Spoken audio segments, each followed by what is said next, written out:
Good morning, my YTPC sipping community. It's gonna be less of a review. Sadly enough, my order of some other tobaccos that I was looking forward to reviewing. One of them being like, forgive me if I'm screwing up the title of this blend, but I think it's like North Pole peppermint mocha. I believe that one was a Sutliff company as well. Not on purpose for some reason. I just have a lot of blends that have intrigued me, but end up coming in as a Sutliff manufacturing, to include my dry crinkle flake. but anyway, so waiting for that to come in. There's some other stuff there too that I found to be quite unique that I'm looking forward to. There's a 2023 anthology blend as well in that order. And my Peterson Christmas pipe is somewhere between Ireland and here. Tracking just like stopped, and it's one of those weird, obscure tracking sites that it like links you to if you've ordered from the actual Peterson company. So anyway, hopefully somebody else doesn't have my Peterson and it's still en route. But yeah, so I made mention of this blend. It's John Cotton's. It's a little bit of a glare there. Sorry about that. But anyway, so I thought I would review John Cotton's. It's the double pressed cream. I have sipped this maybe 3 times, at least twice. I know it's been at least twice, but possibly 3 times since I purchased it, since I got it. But it's a pleasurable blend. I mean, I like it. I sipped it twice on commutes from work. I have like a 45-minute straight shot highway drive down I-15, so it helps pass the time. Gives me a little relaxation before going into complete and utter chaos that oftentimes becomes violent. The joys of forensic psychology, I suppose. Anyway, but yeah, so it is a nice blend. It's simple, really. I'll be sipping this blend with some black tea. This is actually out of another restored pipe. This is the Dr. Graybau's from that Riviera collection that they have. They have some pipes that are all labeled as such, and there are different variations.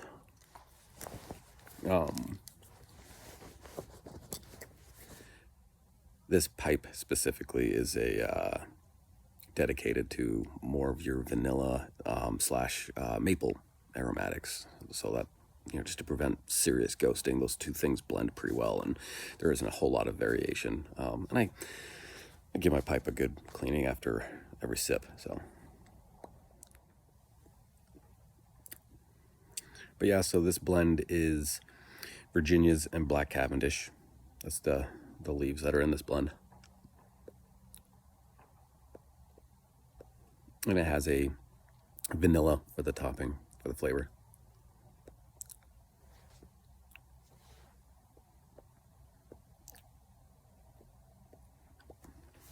And just because I have been sipping this for a few times now, I can say that I have noticed the vanilla for this is very much like the vanilla tree air freshener that you can hang in your car.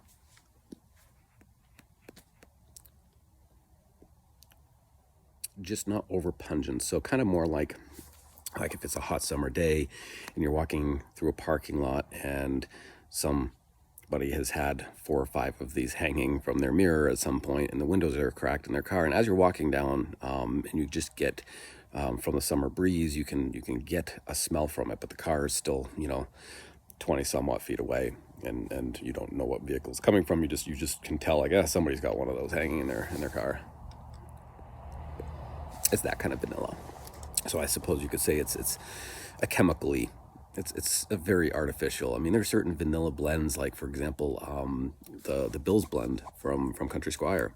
I love the vanilla in that one. It's a much more subtle, much more natural vanilla, as if it's truly like a vanilla extract that was used. Where this definitely seems more of like a synthetic chemical that has been arranged by a bunch of scientists who make more than I do, to put a bunch of molecular molecules together to combine to create the flavor of vanilla. That's what this is. So you get some tartness from the Virginias. You get that sweetness from the Cavendish blend, and the sweetness. And I will also say that I've noticed that the vanilla aspect, and especially the chemical component of it, dies down as the bowl dies down. About halfway down the bowl, that chemical essence that's with that vanilla tree air freshener type taste becomes much more mild, and still a synthetic vanilla, but just doesn't have such a sharp chemical alkaline kind of a bite with it. So that's about it for discussion on the blend. I might, as I do this, come up with some things here and there that are, if they come to mind.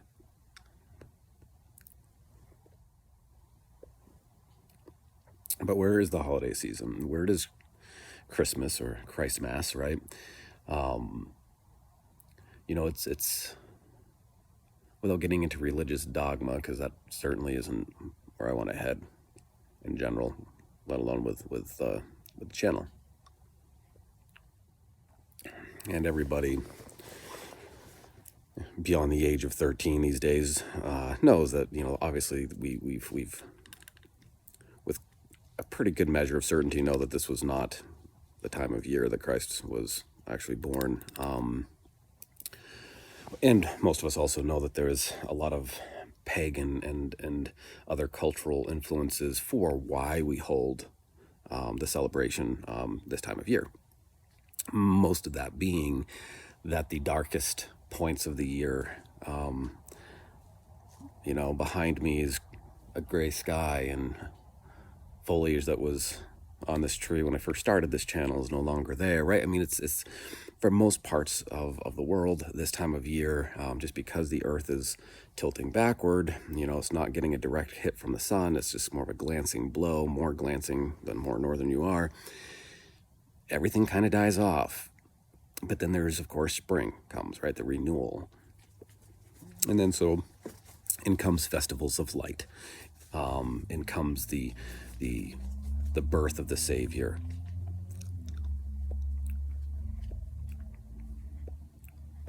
Symbolic of redemption and renewal. Agriculturally, we know this was something that was congruent with the celebration aspects.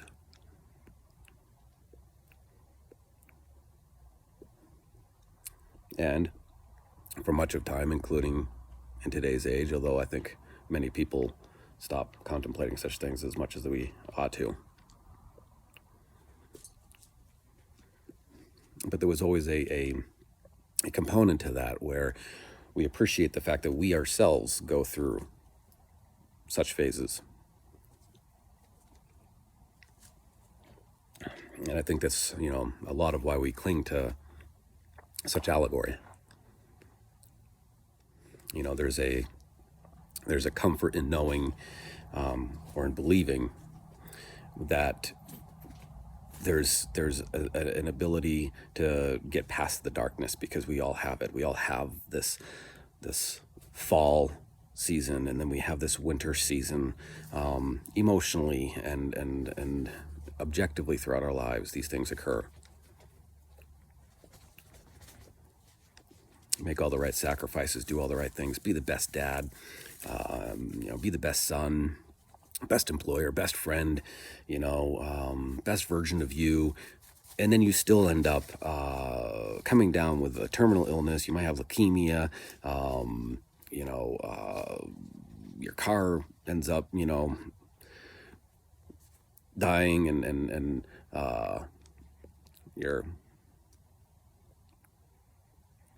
having a hard time getting to work, and like all these things can sort of build up, right? Those kinds of things can press us down. Maybe we hit a wall personally, in our lives that we just feel like we can't get out from under. Our ambitions become stagnant,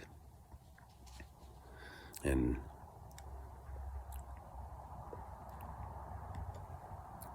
there becomes that impending doom feeling, the like you're so far beyond that you just don't have the effort and strength to push forward, because you feel like it's just all going to be for naught, right? It's like somebody telling you to climb Mount Everest barefoot. It's just like, I might as well just stay here at base camp. I know that this isn't going to happen. Like, many individuals can get to that point in their lives, and it's hard to it's hard to find a way towards transcendence out of that. Yeah. And that's where, if you're not in a point where your baseline is solid, where you're in a good spot, then it can make it even harder, right? Because then when you get hit, if you're already at bottom and then you get hit with such things as I just mentioned, honestly, and I almost feel that's why the holiday meant so much, especially back, several hundred years ago and beyond, because it was a time of little light, very difficult survival, right? I mean, but not just the inclemencies of the season, but also just the the harshness of trying to find, those lots of illness, and there was lots of difficulties finding food and things like that. I mean, it was a tough time. So the holiday kind of gave you a moment of like, hey, that's behind us now. It's going to start getting lighter and lighter now every day. We've kind of gotten to that point where things aren't so bleak, and there will be new light. And there's obviously the birth of that new light comes that sacrificial piece as well. It's not like, there was just like, hey, we've done this, we celebrate this, and again, whether it's Judeo-Christianity, whatever, there's still just this concept of, hey, making these sacrifices that come afterward, right? And again, that matched agriculturally. Come springtime, you're tilling and sowing the fields, getting ready to dig deep once again in order to survive those hard times, right? And I think that there's a lot of promise in that, and a lot to be learned. It wasn't, hey, we're out of the dark, we've reached the very bottom of the pit, and now everything just magically becomes easy and great. No, it's now is the time for getting ready, for preparation, to work extensively hard in order to gain everything we need for resource to be able to survive the slings and arrows of misfortune again next season. And that is the same with life, right? We need to constantly do this. We need to push forward and get to that point.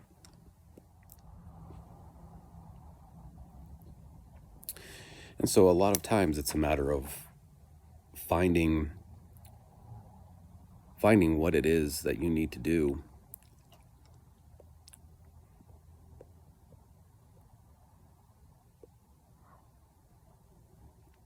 in order to get yourself to a position where you're a little bit better off today than you were yesterday to withstand the brunts of misfortune when they come.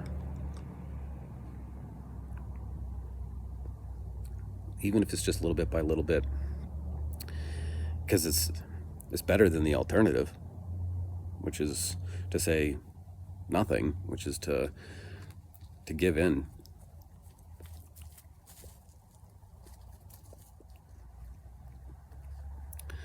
So, the holiday season is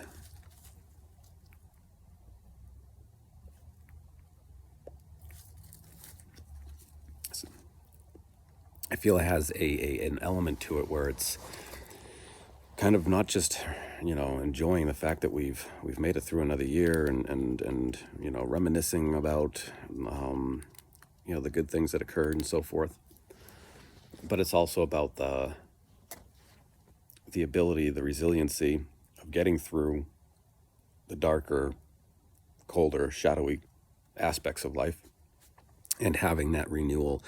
And I think there's a lot of credit to be given to why there's so much attention that's offered for family and friends during that time of year.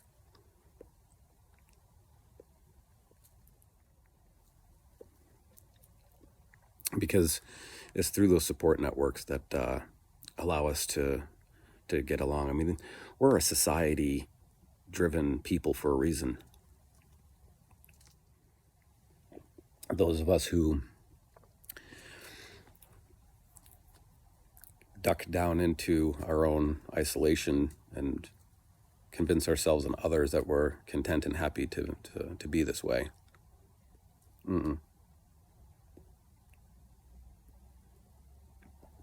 It may feel congruent to your sense of self to be this way, right? It might match what you've subscribed to as far as, your lot in life and your position in life, and how you view your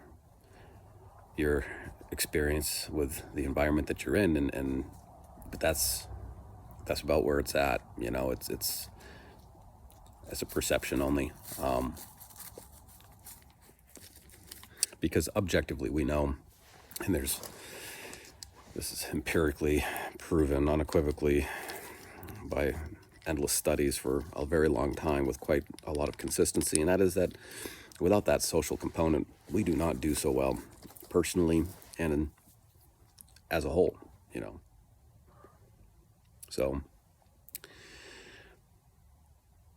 enjoy this season, enjoy it with your friends, enjoy it with your family,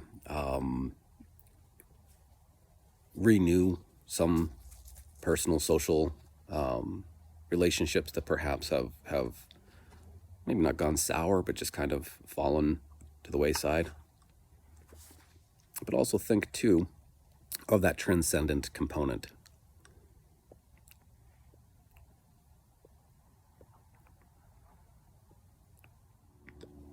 Any time that you can make a serious note of being reflective and have some introspect, and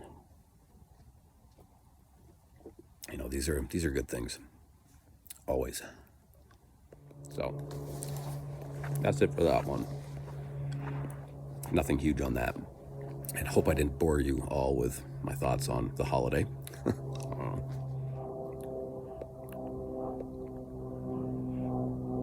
And maybe not before Christmas. If not, again, enjoy the holiday, and I will see you all soon. Happy sipping.